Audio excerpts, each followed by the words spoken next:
ಜಯ ಮೃತ್ಯುಂಜಯ ಸ್ವಾಮೀಜಿ ವಿರುದ್ಧ ಗಂಭೀರ ಆರೋಪ ಕೇಳಿ ಬರ್ತಾ ಇದೆ. ಇದು ಷಡ್ಯಂತ್ರವೋ ಅಥವಾ ಸತ್ಯವೋ ಅನ್ನೋ ಪ್ರಶ್ನೆ ಹುಟ್ಟುತ್ತಾ ಇದೆ. ರಾಜ್ಯಾದ್ಯಂತ ಬಹಳಷ್ಟು ಕುತೂಹಲವನ್ನ ಹುಟ್ಟಿಸ್ತಾ ಇದೆ ಈ ಪ್ರಕರಣ. ಇದು ಷಡ್ಯಂತ್ರನ ಅಥವಾ ಸತ್ಯನ? ರಾಜ್ಯಾದ್ಯಂತ ಬಹಳಷ್ಟು ಕುತೂಹಲವನ್ನ ಹುಟ್ಟಿಸ್ತಾ ಇದೆ ಈ ಒಂದು ಆರೋಪ. ಪಂಚಮಸಾಲಿ ಶ್ರೀಗಳ ವಿರುದ್ಧ ಲೈಂಗಿಕ ದೌರ್ಜನ್ಯ ಆರೋಪ ಕೇಳಿ ಬರ್ತಾ ಇದೆ.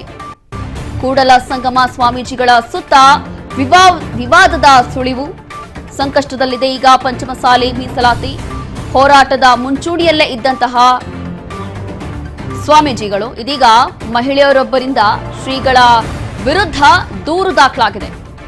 ಜಯ ಮೃತ್ಯುಂಜಯ ಸ್ವಾಮೀಜಿ ವಿರುದ್ಧ ಈಗ ದೂರು ದಾಖಲಾಗಿರುವಂತದ್ದು. ಬೆಂಗಳೂರು ಮಹಿಳೆಯಿಂದ ಮಹಿಳಾ ಆಯೋಗಕ್ಕೆ ದೂರು ಸಲ್ಲಿಕೆಯಾಗಿದೆ.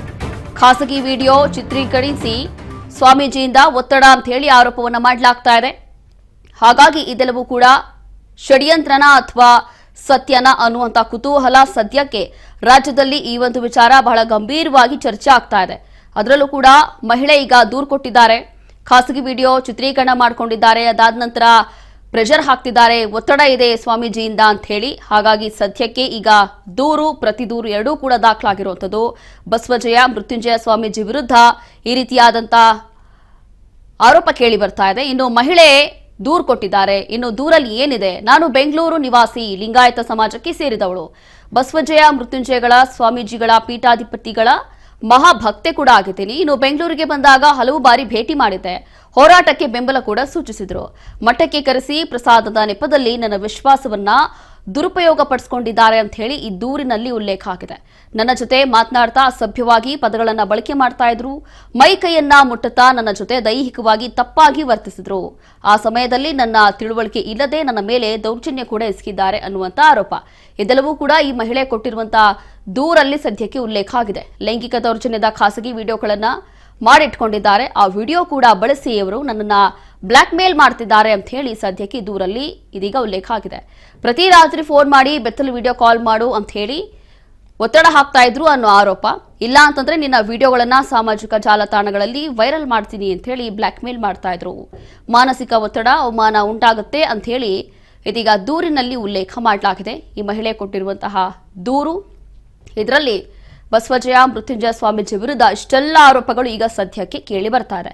ಹಾಗಾಗಿ ಸದ್ಯಕ್ಕೆ ಈ ಒಂದು ಪ್ರಕರಣ, ಈ ಒಂದು ವಿಚಾರ ರಾಜ್ಯದಲ್ಲಿ ಬಹಳಷ್ಟು ಚರ್ಚೆ ಆಗ್ತಾ ಇದೆ. ಪಂಚಮಸಾಲಿ ಶ್ರೀಗಳ ವಿರುದ್ಧ ಇಂತಹ ಗಂಭೀರ ಆರೋಪ ಹೇಗೆ ಕೇಳಿ ಬರ್ತಾ ಇದೆ ಅಂತ ಹೇಳಿ ಈಗ ಸದ್ಯಕ್ಕೆ ಪೊಲೀಸರು ತನಿಖೆಗೆ ಮುಂದಾಗಿದ್ದಾರೆ. ಕಾರಣ ಏನು ಅಂತಂದ್ರೆ ಇದು ಬಹಳಷ್ಟು ಗಂಭೀರವಾಗಿರುವಂತಹ ವಿಚಾರ. ಹಾಗಾಗಿ ಸದ್ಯಕ್ಕೆ ತನಿಖೆ ಆದ ನಂತರ ಎಲ್ಲವೂ ಕೂಡ ಸತ್ಯಾಂಶ ಹೊರಗೆ ಬರಲಿದೆ. ಆದರೆ ಈಗ ಮಹಿಳಾ ಆಯೋಗಕ್ಕೆ ಈ ಮಹಿಳೆ ದೂರನ್ನ ಕೊಟ್ಟಿದ್ದಾರೆ. ಈ ರೀತಿಯಾಗೆಲ್ಲ ನಡೆದುಕೊಂಡಿದ್ದಾರೆ ಅಂತ ಹೇಳಿ ದೂರನ್ನ ಕೊಟ್ಟಿರುವಂಥದ್ದು. ರಾಜ್ಯಾದ್ಯಂತ ಬಹಳಷ್ಟು ಕುತೂಹಲವನ್ನ ಹುಟ್ಟಿಸ್ತಾ ಇದೆ ಈ ಒಂದು ಪ್ರಕರಣ. ಇನ್ನು ಜಯ ಮೃತ್ಯುಂಜಯ ಸ್ವಾಮೀಜಿ ವಿರುದ್ಧ ಕೇಳಿ ಬರ್ತಾ ಇರುವಂತಹ ಈ ಒಂದು ಆರೋಪ ಸತ್ಯನ ಸುಳ್ಳ ಅನ್ನುವಂಥ ಪ್ರಶ್ನೆ ಹುಟ್ಟುತ್ತಾ ಇದೆ. ರಾಜ್ಯದಲ್ಲಿ ಬಹಳಷ್ಟು ಗಂಭೀರವಾಗಿ ಚರ್ಚೆ ಆಗ್ತಾ ಇದೆ. ಹೀಗೂ ಆಗಿರಬಹುದಾ ಅಥವಾ ಬೇರೆ ಏನಾದ್ರೂ ಮ್ಯಾಟರ್ ಇದೆಯಾ ಅನ್ನುವಂಥ ಚರ್ಚೆ. ದೂರಿಗೆ ಪ್ರತಿ ದೂರು ಸಲ್ಲಿಸಿರುವಂಥದ್ದು ಜಯ ಮೃತ್ಯುಂಜಯ ಸ್ವಾಮೀಜಿ. ಶ್ರೀಗಳಿಗೆ ಹನಿ ಟ್ರ್ಯಾಪ್ ಸಂಚು ಅನ್ನುವಂಥ ಆರೋಪ. 3 ಕೋಟಿಗಾಗಿ ಬ್ಲಾಕ್ ಮೇಲ್ ಮಾಡಿದ್ರಂತೆ ಈ ಮಹಿಳೆ. ಪರಸ್ಪರ ದೂರು ಪ್ರತಿ ದೂರಿನಿಂದ ಪಂಚಮಸಾಲಿ ಮಠದಲ್ಲಿ ಈಗ ತಲ್ಲಣ ಸೃಷ್ಟಿಯಾಗಿದೆ. ನನ್ನ ತೇಜೋವಧೆಗೆ ಸಂಚು ನಡೆದಿದೆ ಅಂತ ಈಗ ಜಯ ಮೃತ್ಯುಂಜಯ ಸ್ವಾಮೀಜಿ ಹೇಳ್ತಾ ಇರುವಂತದ್ದು. ಮಹಿಳೆ ಸೇರಿದಂತೆ 4 ವಿರುದ್ಧ ಈಗ ಎಫ್ಐಆರ್ ದಾಖಲಾಗಿದೆ.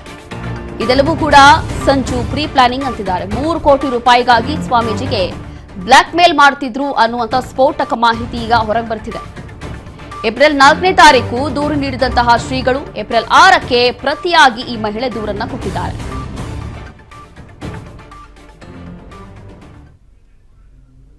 ಮತ್ತಷ್ಟು ಮಾಹಿತಿಯನ್ನ ಕೊಡ್ತಾರೆ ನಮ್ಮ ಪ್ರತಿನಿಧಿ ಮುರುಗೇಶ್ ಹಳ್ಳಿ. ಮುರುಗೇಶ್, ಇಲ್ಲಿ ದೂರು ಪ್ರತಿ ದೂರು ಅದರಲ್ಲೂ ಕೂಡ ಈಗ ಮೃತ್ಯುಂಜಯ ಸ್ವಾಮೀಜಿ ವಿರುದ್ಧ ಕೇಳಿ ಬರ್ತಾ ಇರುವಂತ ಗಂಭೀರ ಆರೋಪ ಸದ್ಯಕ್ಕೆ ಏನಿದೆ? ಈಗ ಮಹಿಳೆ ಕೊಟ್ಟಿರುವಂತ ದೂರಲ್ಲಿ ನೋಡಿದೀವಿ ಏನೆಲ್ಲ ಇತ್ತು ಅಂತ.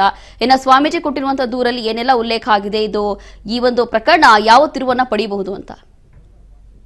ರೋಷಿಬಿ, ಈಗಾಗಲೇ ಪಂಚಮಸಾಲಿ ಪೀಠದ ಏನು ಬಸವ ಮೃತ್ಯುಂಜಯ ಸ್ವಾಮೀಜಿ ಮೇಲೆ ಒಂದು ಅತ್ಯಾಚಾರ ಆರೋಪ ಸಂಬಂಧಪಟ್ಟಂತೆ ಈಗಾಗಲೇ ಬೆಂಗಳೂರು ಮಹಿಳಾ ಆಯೋಗಕ್ಕೆ ಈಗಾಗಲೇ ಮಹಿಳೆಯಿಂದ ದೂರು ದಾಖಲಾಗಿದೆ ಅಂತ ಹೇಳ್ಬೋದು. ಈಗಾಗಲೇ ಸ್ವಾಮೀಜಿ ಮೇಲೆ ಕಿಡಿಕಾರಿ ವೀರಶೈವ ಲಿಂಗಾಯತ ಅಭಿವೃದ್ಧಿ ನಿಗಮದ ವಿಜಯಾನಂದ್ ಕಾಶಪ್ಪನವರು ಕೂಡ ಇವತ್ತು ರಿಯಾಕ್ಷನ್ ಮಾಡಿ ಇವತ್ತು ಏನು ಪಂಚಮಸಾಲಿ ಏನು ಸಭೆ ಬಳಿಕ ಒಂದು ಮಾತನಾಡಿ ಕೂಡಲ ಸಂಗಮದ ಒಂದು ಪವಿತ್ರ ಸ್ಥಾನವನ್ನ ಆ ಪವಿತ್ರ ಸ್ಥಾನದಲ್ಲಿ ಅಪವಿತ್ರ ಮಾಡಿದ್ದಾರೆ ಸ್ವಾಮೀಜಿಗಳು. ಹೀಗಾಗಿ ಅವರು ಸಾಕಷ್ಟು ಅಕ್ರಮಣವನ್ನು ಮಾಡಿದ್ದಾರೆ ಮತ್ತು ನಿವೇಶನ ಹಾಗೂ ಜಮೀನು ಸಹ ಅಕ್ರಮವಾಗಿ ಮಾಡಿದ್ದಾರೆ. ಹೀಗಾಗಿ ಅವರ ಬಗ್ಗೆ ಎಲ್ಲಾ ಮಾಹಿತಿ ಇದ್ದಿದ್ದರಿಂದ ಪೀಠದಿಂದ ಏನು ಮೃತ್ಯುಂಜಯ ಸ್ವಾಮಿ ಏನು ಕೂಡಲ ಸಂಗಮ ಪೀಠದ ಒಂದು ಪೀಠಾಧ್ಯಕ್ಷರಾಗಿದ್ದು ಅವರನ್ನ ಈಗಾಗಲೇ ಉಚ್ಚಾಟನೆ ಮಾಡಲಾಗಿದೆ. ಪಂಚಮಸಾಲಿ ಪೀಠದಲ್ಲಿ ಬಯಲಾದಲ್ಲಿ ಮೊದಲೇ ಸೇರಿಸಲಾಗಿತ್ತು. ಏನು ಸ್ವಾಮೀಜಿ ಅಕ್ರಮವಾಗಿ ಏನಾದ್ರು ಮಾಡಿದರೆ ಅವರ ಉಚ್ಚಾಟನೆ ಮಾಡಬೇಕು ಎಂಬ ಉಲ್ಲೇಖ ಕೂಡ ಇತ್ತು. ಆ ಹಿನ್ನೆಲೆಯಲ್ಲಿ ಕೂಡ ಇವಾಗಲೇ ಒಂದು ಉಚ್ಚಾಟನೆ ಮಾಡಲಾಗಿದೆ ಎಂದು ಕಾಶ್ಯಪ್ನವರು ತಿಳಿಸಿದ್ದಾರೆ. ಅದರ ಜೊತೆಗೆ ಈ ಸ್ವಾಮೀಜಿಗಳು ಏನು ಬೇರೆ ಬೇರೆ ಪೀಠ ಮಾಡ್ತೀವಿ ಅಂತ ಈಗಾಗಲೇ ಬಿಜೆಪಿಯ ಮುಖಂಡರುಗಳು ಹೇಳ್ತಾ ಇದ್ದಾರೆ. ಹೀಗಾಗಿ ಸಿ ಪಾಟೀಲ್ ಮತ್ತು ಅರವಿಂದ್ ಬೆಲ್ಲದವರು ಮತ್ತು ಇಂತ ಏನು ಒಂದು ಕೆಲವು ಜನ ಏನು ಬಿಜೆಪಿಯವರು ಈ ರೀತಿಯಾಗಿ ಪಂಚಮಸಾಲಿ ಸಭೆಯನ್ನು ಮಾಡುವುದರ ಮುಖಾಂತರ ಒಂದು ರೀತಿಯಾಗಿ ಮತ್ತೆ ಅವರನ್ನ ಪಂಚಮಸಾಲಿ ಪೀಠದ ಪೀಠಾಧ್ಯಕ್ಷರು ಮಾಡಲು ಮುಂದಾಗಿದ್ರೆ ಇದಕ್ಕೆ ಒಂದು ರೀತಿ ಕಾಶ್ಯಪ್ನವರು ಟಾಂಗ್ ನೀಡಿದ್ದಾರೆ ಅಂತ ಹೇಳ್ಬೋದು. ಅದರ ಜೊತೆಯಾಗಿ ಈಗಾಗಲೇ ಇವರು ಕೂಡ ನನ್ನ ಮೇಲೆ ಈ ಸುಳ್ಳು ಆರೋಪವನ್ನು ಮಾಡ್ತಾ ಇದ್ದಾರೆ ಎಂಬ ನಿಟ್ಟಿನಲ್ಲಿ ಕೂಡ ಇವರು ಬಸವಜಯ ಮೃತ್ಯುಂಜಯ ಸ್ವಾಮೀಜಿಗಳು ಒಂದು ಪ್ರಕರಣವನ್ನು ದಾಖಲಿಸಲು ಮುಂದಾಗಿದ್ದಾರೆ ಅಂತ ಹೇಳ್ಬೋದು. ಇಷ್ಟೆಲ್ಲ ಮಾಹಿತಿಗಾಗಿ ಹೀಗೆ ಸದ್ಯಕ್ಕೆ ಈ ಪ್ರಕರಣ ಈಗ ರಾಜಕೀಯ ತಿರುವನ್ನ ಪಡಿತಾ ಇದೆ. ಆರೋಪ ಪ್ರತ್ಯಾರೋಪ ಎಲ್ಲವೂ ಕೂಡ ಕೇಳಿ ಬರ್ತಾ ಇದೆ. ಈಗ ರಾಜಕೀಯವಾಗಿಯೂ ಕೂಡ ಎಂಟ್ರಿ ತಗೊಳ್ತಾ ಇರುವಂತದ್ದು ಈ ಪ್ರಕರಣ. ಇದರಲ್ಲೂ ಕೂಡ ವಿಶೇಷವಾಗಿ ಕಾಂಗ್ರೆಸ್ ನಾಯಕರು ಇಂಥ ಒಂದು ಪವಿತ್ರವಾದಂತಹ ಸ್ಥಳವನ್ನ ಅಪವಿತ್ರ ಮಾಡ್ತಿದ್ದಾರೆ ಅನ್ನುವಂಥ ಆರೋಪ ಮಾಡ್ತಿದ್ದಾರೆ.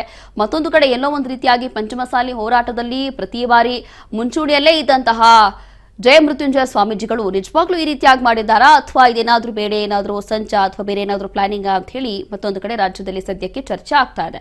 ಮತ್ತೊಂದು ಕಡೆ ಇವಾಗ ಶ್ರೀಗಳು ಕೊಟ್ಟಿರುವಂತಹ ದೂರಲ್ಲಿ ಕೆಲವೊಂದು ವಿಚಾರಗಳು ಕೂಡ ಉಲ್ಲೇಖ ಆಗಿರುವಂಥದ್ದು. ಅದರಲ್ಲಿ 3 ಕೋಟಿ ಹಣಕ್ಕೋಸ್ಕರ ಇವರು ಬೇಡಿಕೆ ಇಟ್ಟಿದ್ರು. ಹಾಗಾಗಿ ಈ ರೀತಿಯಾಗಿ ಸುಳ್ಳು ಆರೋಪಗಳನ್ನ ಹೇಳಿ ನನ್ನನ್ನು ಬ್ಲಾಕ್ ಮೇಲ್ ಮಾಡ್ತಿದ್ದಾರೆ ಅಂತ ಹೇಳಿ ಇದೀಗ ಬಸವಜಯ ಮೃತ್ಯುಂಜಯ ಸ್ವಾಮೀಜಿ ಕೊಟ್ಟಿರುವಂತಹ ದೂರಲ್ಲಿದೆ. ಮತ್ತೊಂದು ಕಡೆ ಮಹಿಳೆ ಕೊಟ್ಟಿರುವಂತಹ ದೂರಲ್ಲೇ ಬೇರೆ ರೀತಿಯಾಗಿದೆ. ಅಂತಂದ್ರೆ ನಾನು ಬೆಂಗಳೂರು ನಿವಾಸಿ ಆಗಿದೆ, ಅದರಲ್ಲೂ ಕೂಡ ಏನೋ ಸಮಸ್ಯೆ ಇದೆ ಅಂತ ಹೇಳಿ ಹೋಗಿದ್ದೆ. ಆ ಸಂದರ್ಭದಲ್ಲಿ ನನ್ನನ್ನು ಮಿಸ್ಯೂಸ್ ಮಾಡ್ಕೊಂಡಿದ್ದಾರೆ. ಅದಾದ ನಂತರ ಖಾಸಗಿ ವಿಡಿಯೋಸ್ಗಳನ್ನ ರೆಕಾರ್ಡ್ ಮಾಡಿಕೊಂಡು ನನ್ನ ಬ್ಲಾಕ್ ಮೇಲ್ ಮಾಡ್ತಿದ್ದಾರೆ ಅಂತ ಹೇಳಿ ಮಹಿಳೆ ಕೊಟ್ಟಿರುವಂತಹ ದೂರಲ್ಲಿದ್ರೆ, ಮತ್ತೊಂದು ಕಡೆ ಇದೆಲ್ಲವೂ ಕೂಡ ಸಂಚು, ಹಣಕ್ಕೋಸ್ಕರ ಮಾಡ್ತಾ ಇರುವಂತಹ ಒಂದು ಬ್ಲಾಕ್ ಮೇಲ್ ಅಂತ ಹೇಳಿ ಇದೀಗ ಸ್ವಾಮೀಜಿಯವರು ಕೊಟ್ಟಿರುವಂತಹ ಒಂದು ದೂರಲ್ಲಿ ಉಲ್ಲೇಖ ಆಗಿರುವಂಥದ್ದು.